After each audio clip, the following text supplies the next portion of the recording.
The more I grow closer to God, the more it feels as though this world that we live in is very much like a high quality cartoon. And it seems as though also that you are very much so a character of your own making. Like, you are your own character when it comes to the game of life.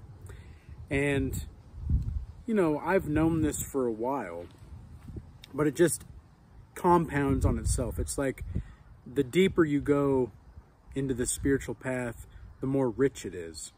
And the more rich it is, the more of a richness you can feel in the day-to-day aspects of life. And so with that being said, I do want to welcome everybody to another Semen Retention Sunday episode here on the Regal Change account. And you know, the topic for today is how semen retention can feel like you're in a video game. You know, you're in like a high quality video game, and there's going to be certain levels, right? You're going to be, you know, trying to get certain streaks and all of that. I don't really condone that anymore, because what I want to see more of is just people making it a lifestyle until they find the person that they're planning to create a family with for their lives. But you know, the lifestyle is a very important aspect. But a lot of people have, you know, the 7-day streaks, or 14 days, or 30 days, or 90 days, whatever the case may be, right? And that's fine. And they're going to see the benefits that happen, because what you're doing is you're leveling up in certain ways, right?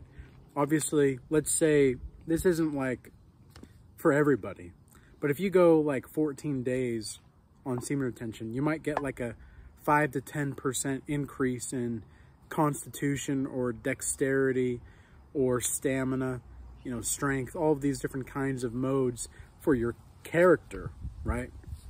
I've heard some people say that they definitely feel stronger when they're on semen retention, and I think that that's obviously the case, because, well, it's no surprise for me to hear that, because you're not just a depleted coomer, and you're not just going out there and being like all the simp gremlins and trying to make your way into this this false sense of living a life that is prosperous. You may have a lot of pleasure, sure, but that pleasure is actually keeping you stuck. Okay, with semen retention, it's a completely different story. And again, I'm not saying that you should be doing this forever. I'm just saying, you know, you should practice purity, probably. I don't like the word should, but you might want to consider practicing purity until you meet the person that you're planning to have children with. Why? Because, well, otherwise you're going to maybe not regret certain decisions that you make, but you're going to be acting in ways in which you might ask yourself, you know, what am I thinking? You know, what exactly, like, what is the point of what I just did? And the answer is going to be in the vice itself, because the vice itself is going to allow you to see how you can live more virtuously. But it's not always going to be that black and white. You know, sometimes there's going to be a bit of nuance to how you go about this. But one other thing that you notice with semen retention and leveling up in this like video game like reality is you know, obviously if you have certain experience, you get experience points, and then you're gonna meet people where you're gonna have like side quests. Man, I've met so many people that they feel like, you guys have ever played like Skyrim or something like that, and you know, you meet this NPC in the game, and it's like, oh, you know, my I don't know an example off the top of my head, but it's like, oh, my dog got eaten by something when we went to this cave. Maybe you can go to that cave and see what monster's there or whatever. You know, just something like that. Where in life, sometimes you have these moments where the side quest can be anything like helping somebody jump their car, or helping somebody, like helping the elderly with their food out to the grocery store, like something just helping other people in some way, shape, and form, right? These are examples of side quests. And it's interesting how these kinds of side quests can appear more often when you're on semen retention. It's not always going to be the way, but it's going to be an aspect sometimes. But all in all, you're going to be able to level up your character, so to speak, in different ways. And something that I'm really happy to announce with the Regal Change Academy group that we have, the online school and community, is that starting today, we're going to be making it into like a video game for the men. And we've had more women joining, so we're going to make it like a video game for the men, and then more like a storyline for the women. Now, it's going to be very similar in how they can, you know, level up their characters, so to speak, because again, you're the character. But with this, you're going to have more of an insight of, okay, well, if I want to level up this aspect of my personality, I'm going to go to this part, or I'm going to go to this class, or I'm going to go to this course. And of course, we're still going to have the group calls weekly. That's not going to really change, but the class setup that it is itself, that's completely changing. And you know, this is the reason why, is because I realized that a lot of times people view classes, or they view like school, university, even me myself, I hate quizzes. I hate exams. I think it's stupid, because it's like, it's not the way that God tests us. The way that God tests us is through active, lived experience. The way that the universities test us, or the colleges, or the high schools, or whatever, they just want to know if you can regurgitate information. And I don't want to just regurgitate information. And I don't want to encourage other people to regurgitate information. I want to have ways that people can actually implement what they're learning and really inspire them to think.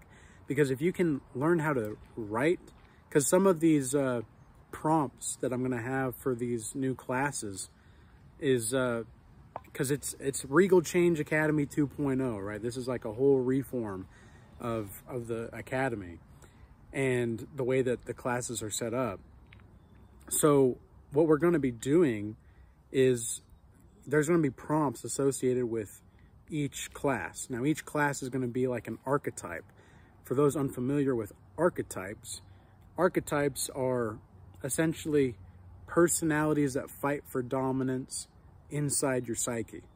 Now, there can be, for example, in the Regal Change Academy, we're going to have the king, the queen, the magician, the oracle, you know, et cetera, et cetera. And we're going to be able to have like, okay, if you want to level up this part of your personality, you're going to go to that archetype in the class. So that's exactly what we're doing. And I'm really excited, because this is going to give people more of an opportunity to actually just implement what they're learning, instead of it being more like formal, I guess you could say. I don't like the formalities, because God tests us in these different ways too. Like, God doesn't test us in formalities all the time. God's going to test us in our lived experience. He's going to test us through that. And so that's exactly what I want to do. And I really want to be able to help people understand, especially the men specifically, that, you know, lust really isn't that bad. Being horny really isn't that bad. Being horny is healthy, but it's the acting upon that really gets you nowhere for most of the people that give into their lust. And I don't really think that I have a superpower. I used to think I did. Like, maybe not explicitly or consciously, but maybe unconsciously. For about the first 6 months I did semen retention, and I'm well over 3 years now at this point. I was 3 years of semen retention as of last month. So it was May of 2022 is when I began my official like semen retention journey, you could say. I had relapsed the one time after 3 weeks, and that was the last and only relapse that I really did. And it was because I just felt so horrible. I just felt so terrible. I remember feeling like my social anxiety skyrocketed, my social skills plummeted. Like, if you want to talk about percentages of social skills, like, think about your character, right? For some reason, it felt like when I relapsed, I lost like 15% of my strength and like 40% of my social skills. And I lost about maybe 50% of my total constitution of life force. It was just, it felt so terrible. And it took me, probably a week or two to feel like normal again. But the thing is like, or to feel not necessarily normal, but feeling like I'm in that superpower mode and that superhuman mode and that godlike mode again. But even then, like, I didn't even know what I was getting myself into. I didn't know how powerful you could actually feel and become on semen retention. I didn't know that you could basically just be in this state of mind all the time. Like, where you're just, your mind is sharp, your heart is as bold as a lion, and you speak as if you are just letting things channel from the frequencies of God himself. Like, because you're plugged into source. You're not plugged into the matrix. You're not plugged into simulation. Okay, you're in the simulator. Okay, well, what's the difference? Well, the simulation is the matrix. You're plugged into the system. You're part of the system. You're going to be an NPC. And I don't mean this to be like derogatory or anything like that. It's just the way that it is. You're going to be an NPC, or you can be the simulator, where you're going to be a player of the game of life. And, it's just like any video game, right? Like, I remember one of my favorite video games ever was Fortnite.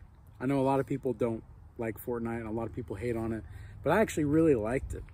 I really, really enjoyed it. I liked the fast pace of it.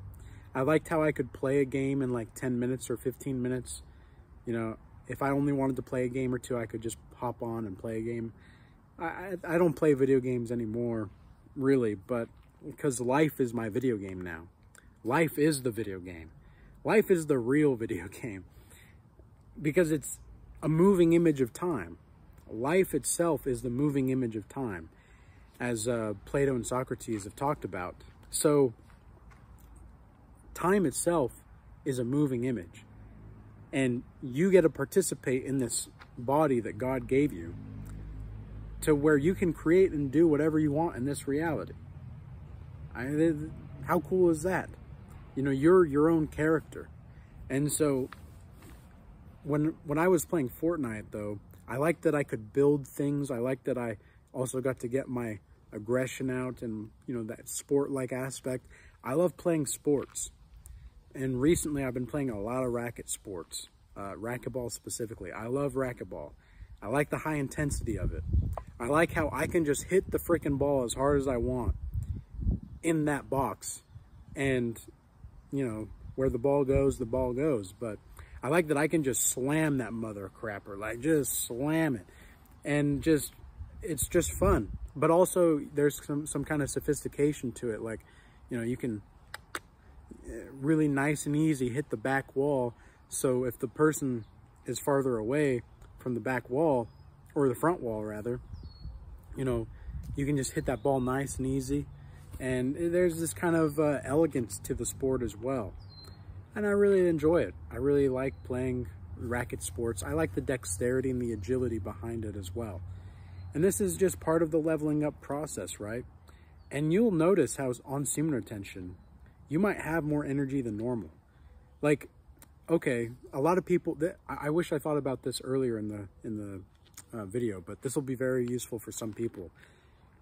I've had a lot of people reach out to me about how they don't really need as much sleep anymore when they're on semen retention. It's like, yeah, it's because your vitality goes up by like 20%. So you don't need to sleep as much sometimes. Now, it's not always going to be the case, but some people, this is true. And I remember in my early days of semen retention, years ago now, 2 years, 3 years ago, where I just wouldn't need to sleep as much. I would have to go run before bed to just feel a little bit tired. And now I've gotten a pretty nice, not necessarily a routine and not necessarily a schedule, but because I don't really have like a bedtime per se, but I do go to bed at certain times, especially during the summer. When the summer is out, like when the summer's here, and holy moly, man, like the sun doesn't really go down until like 10 o'clock, and then it's up by 5:30. I'm somebody that has to sleep in like darkness, pitch black, to get full sleep sometimes. So I'm going to be going to bed at like 10:30 at the latest, so that I can get that at least 7 hours of decent sleep. But during the winter time, I'll sleep anywhere between 8 and 9 hours of sleep. I really just let my body move it as it needs to, and I let my body just act how it needs to during this time, because that's the best way to do life, is to just listen to your body. When you're playing a video game, like in Skyrim, for example, I haven't played Skyrim for a long time, and I wasn't really a big player, but this is like the best example that I can think about. Is like, you know, you'll get tired of swinging. Like if you don't have enough agility or energy, like you might need to eat some food too in Skyrim. Like if you don't have enough food in you, you're gonna get tired after you swing that sword enough. Your character's gonna get tired, right? It's the same kind of thing, but with you. You've got to train your body, and you get to, like, people think that life is very much different from video games sometimes. And the more that I'm on this journey, the more I'm realizing that, no, life really is the video game. And I knew this, right? But it's just, like I said, it's the richness behind it. There's a deeper richness in everything that you're doing, and that in the way that you're acting. And if you want to develop your hand-eye coordination or something like that, or you want to get more artistic, you've got to do those kinds of things. You got to practice those kinds of things. And you've got to be willing to be the fool, right? Because a fool who persists in his folly will become wise. That's the Bible, I believe, right? Somewhere in the Proverbs. But it's like, you've got to be able to be willing to not know what you're doing to master something. And I think a lot of people don't want to do that because they don't want to feel like a fool. And they'll beat themselves up on semen retention too. I think beating yourself up for relapsing or for giving into lust, it's one of the worst things you could do for yourself and to yourself, because that's just going to reinforce these negative thought patterns and thought algorithms. I call them thought algorithms, because the thought algorithms that you have, if let's say you relapse and you give into lust and you're just really having a hard time, you cannot discipline yourself to save your freaking life. Well, you can do one of two things. You can beat yourself up over it. I guess one of three things. You can beat yourself up over it. You could keep trying to discipline yourself, or you could just let yourself go into oblivion with the lust. Now, I'm not encouraging you to sin, and I'm not encouraging you to, like, you know, just go out there and be getting yourself into all kinds of terrible trouble or anything like that. But what I'm saying is like, sometimes you might just need to listen to the inner retard and just go with it. You might just have to go with your folly, right? You have to persist in that folly. And of course, you don't want to, again, I'm not encouraging you to sin, but you've got to get out there. And if you worship the Pink Palace, you've got to find something better worth worshiping, because everybody worships something, okay? Now, if you're worshiping the Pink Palace over God, a lot of people give into lust because they're not as close to God as they want to believe they are. And I know that's a hard truth that many people don't want to hear, but it is the truth. And because I've seen so many people, like I've had multimillionaires reach out to me over the past few months, and I've seen the way that they handle their life. Their business is on point. You know, they've got great clientele. They've got, you know, a lot of good things going for them. But for some reason, their lust is still a problem. It's still an issue. And I ask them about their spiritual life with God, and how they have a relationship with God. And like, you know, they'll say, and this goes for, you know, any kind of person, but specifically I'm thinking about this example, is like, you know, they'll say that they talk to God and all that. And well, how often do you talk to God? Are you, like, how often do you pray? You know, like maybe once a week or so. It's like, once a week? Holy crap. I mean, that's better than nothing, I suppose. But like, I talk to God all the time. I talk to God all the time. He's always with me, and I'm always with him. It may not always feel like it. I may not always hear his voice super clear, but he's always there.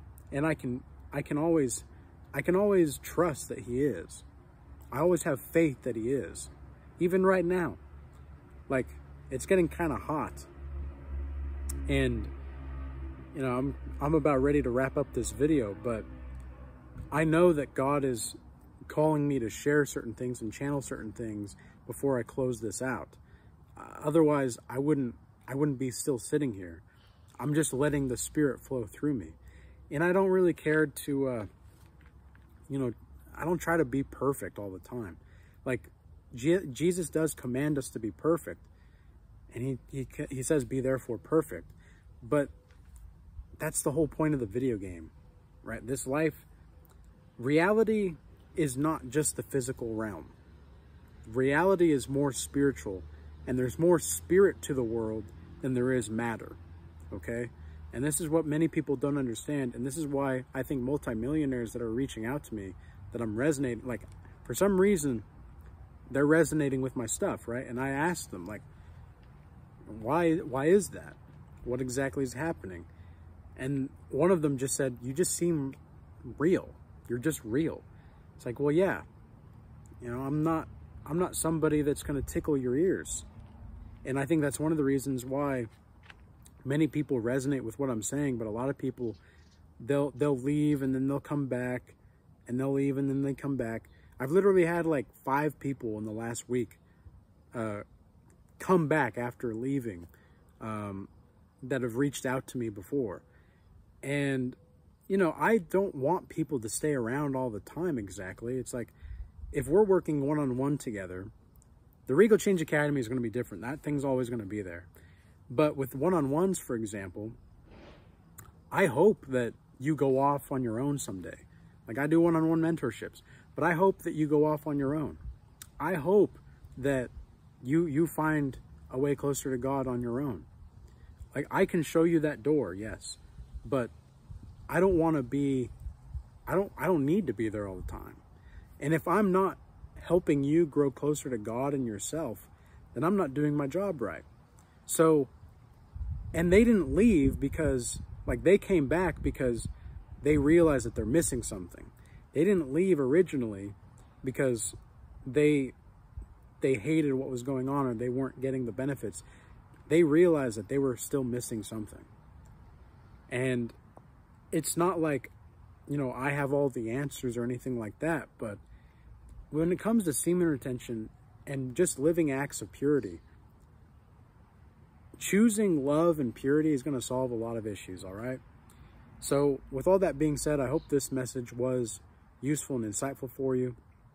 I hope everybody has a blessed rest of your day. Peace be with you. Until next time.